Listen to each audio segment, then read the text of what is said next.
3 అంశాలు. SIPC AG పెంచడం పోస్టుల గురించి. ఏజీ బరాబర్ పెంచాల్సిందే. ఎందుకంటే ఏజీ పెంచితే వీళ్ళు ఉరకలేరనో లేకుంటే పరుగెత్తలేరనో అనుకొని మీరు ఉండుంటే మీరు వచ్చిన కొత్తలోనే 2 సంవత్సరాల వయసు ఎందుకు పెంచిర్రు? మరి ఇప్పుడు వయసు ఎందుకు తగ్గించిర్రు? వయసు తగ్గించడానికి కారణాలేంది? మరి 2 సంవత్సరాలలో మీరు ఇచ్చిన నోటిఫికేషన్స్ ఏంది? దానికి ఒక హేతుబద్ధతగా మీరు ఏజ్ తగ్గించేటప్పుడు చెప్పిర్రా? ఏజ్ తగ్గించడానికి ఎలాంటి హేతుబద్ధత లేదు. మీరు అదే గనక ఉరకలేరు ఈ డ్రెస్లకు ఇదే ఏజ్ అనుకుంటే మీరు ముందు పెంచకూడదు. ముందు ఎందుకు పెంచిర్రు? ఆ రోజు నోటిఫికేషన్ను ముందుకు తీసుకుపోవడానికి మేము చెప్తున్న ఆర్ట్స్ కాలేజీ రూమ్ నెంబర్ 57లో మీరు ఆ రోజు మీటింగ్ పెట్టించి ఆ రోజు అడ్వకేట్ గారిని, చిల్ల రమేష్ గారిని, శరత్ గారిని అందరిని అడ్వకేట్లను తీసుకొచ్చి ఉస్మానియా యూనివర్సిటీ ప్రొఫెసర్స్తో రెండోసారి కీ పైన కమిటీ వేయించినాం.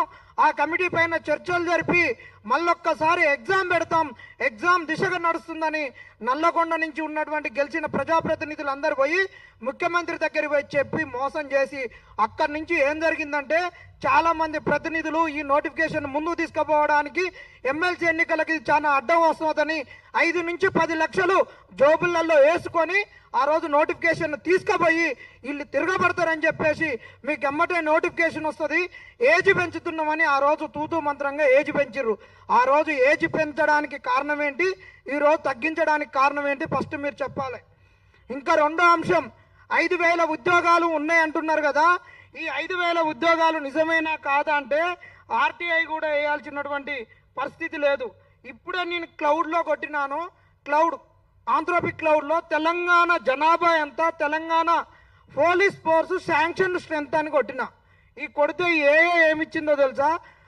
2011 జనాభా లెక్కల ప్రకారము 3,87,00,000 జనాభా ఉందని చెప్పింది. దాని తర్వాత ఇక్కడ శాంక్షన్ స్ట్రెంత్ ఎంత అంటే 82,611.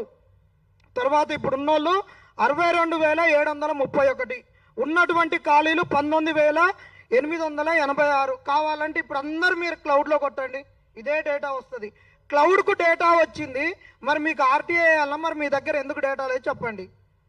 క్లౌడ్కు పోయింది డేటా అంటే మీ సర్వర్లలో మీ దగ్గర ఉన్నటువంటి మీకున్నటువంటి వెబ్సైట్లలో మీరు అప్లోడ్ చేస్తేనే, అఫీషియల్ వెబ్సైట్లలో పెడితేనే క్లౌడ్ అనేటటువంటిది గూగుల్ సర్వర్లో ఉన్నటువంటి అన్నిటి నుంచి డేటాను తీసుకొని కన్సాలిడేట్ చేసి ఇస్తుంది. ఇట్లా కొట్టిన 2 సెకండ్ ఒక 30 సెకండ్లలో క్లౌడ్ డేటా ఇస్తుందంటే మరి వేకెన్సీస్ లేవంటే దీనికి అర్థం ఏంటి? మరి డబ్బులు లేవని అంటున్నారు. ఇప్పుడు ఈడ 2 అంశాలు. ముఖ్యమంత్రి ఏమో డబ్బులు లేవంటాడు, డీజీపీ ఏమో మమ్మల్ని ఈ సెలెక్ట్ అయిన వాళ్ళకు ట్రైనింగ్ ఇవ్వడానికి మా దగ్గర గ్రౌండ్స్ లేవంటాడు. ఒకటే అంటున్నాం, తెలంగాణ వచ్చిన కొత్తలో అంబాడుతున్నటువంటి తెలంగాణలో 9,000 మందికి ట్రైనింగ్ ఇచ్చిర్రు. తర్వాత 2018లో మీరు ఎంతమందికి ట్రైనింగ్ ఇచ్చిర్రు? రామారామి 19,000 మందికి ట్రైనింగ్ ఇచ్చిర్రు. తర్వాత 2022లో 16,000 మందికి ట్రైనింగ్ ఇచ్చిర్రు. మరి ఇప్పుడు ఈ 5,000 మందికి ట్రైనింగ్ ఇవ్వడానికి మీ కాడ ఉన్న అవకాశాలు ఏంది? 19,000 మందికి ఎందుకు ఇవ్వలేరు? మీరు అది డీజీపీ గారు మీరు చెప్పండి. ఉట్టిగానే మా కాడ ట్రైనింగ్కు లేదు, ట్రైనింగ్కి అవకాశం లేదు. ఎందుకు లేదు? మన ముఖ్యమంత్రి గారు అంటారు, నా దగ్గర డబ్బులు లేవు, నన్ను ఒలుచుకోండి, నన్ను ముక్కలు చేసుకోండి, నన్ను కుదవబెట్టుకోండి అని చెప్తారు. మరి ఇదే డబ్బులు లేనప్పుడు మరి మీరు ఇప్పుడు పెన్షన్లు పెంచుతామని ఎట్లా చెప్తున్నారు చెప్పండి?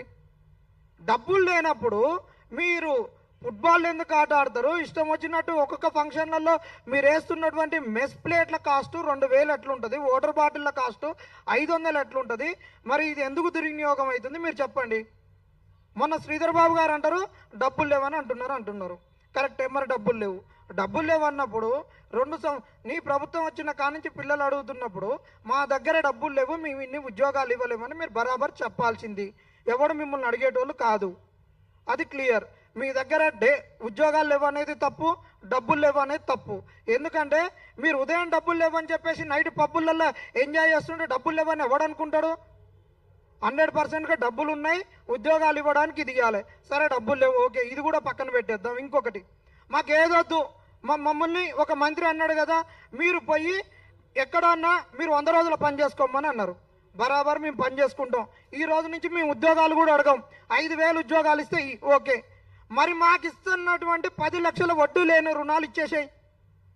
మేము రివర్స్ ఇంజనీరింగ్ చేస్తాం. రేపు ఎస్సీ ఎస్టీ మంత్రులు ఎవరైతే ఉన్నారో వాళ్ళ దగ్గరకు వస్తాం. మాకు సెంట్రల్ గవర్నమెంట్ నుంచి 60% నిధులు వస్తాయి. మీ అబ్బ జాగీర్ అని తెలంగాణలో మాకొచ్చిన సొమ్మును వేరే శాఖలకు ఎందుకు ఖర్చు పెట్టుకుంటున్నారు? మా డబ్బులు మాకు ఈరి, మా పిల్లలకు స్కాలర్షిప్లు ఇవ్వరు, మాకు వడ్డీ లేని రుణాలు ఇవ్వరు, మాకు ఉద్యోగాలు ఇవ్వరు. మరి అలాంటప్పుడు మీరు ఎందుకు ఉండేది? మీ తెలంగాణ ప్రభుత్వము ఎవనబ్బ సొమ్ము అని మాకు వచ్చిన డబ్బుల్ని మీరు ఎందుకు వాడుకుంటున్నారు? మా డబ్బులు మాకు ఇవ్వాల్సిందే, వడ్డీ లేని రుణాలు ఇవ్వాల్సిందే, ఉద్యోగాలు ఉన్నాయనేది ఏఐ కూడా చెప్తుంది. కాబట్టి 19,000 ఉద్యోగాలకు నోటిఫికేషన్ ఇవ్వాల్సిందే. మీరు ఇవ్వకుంటుంటే మాత్రం మేము ఏం చేయాలని అది చేస్తాం. ఇంకొకటి, ఎవరి మీదైతే కేసులు అక్రమంగా కేసులు పెట్టిర్రో ఆ కేసులు ఎత్తేయకుంటే మాత్రం మేమేం చేయాలని అది చేస్తాం. అవన్నీ తుమ్మితో ఉసిపోయే ముక్కు లాంటివే. వాటన్నిటి మీద క్వాష్ పిటిషన్ చేస్తాం. మా మీద కేసులు పెట్టిన వాళ్ళందరి మీద కూడా మేము ఇజ్జత్ దావా కేసేస్తాం.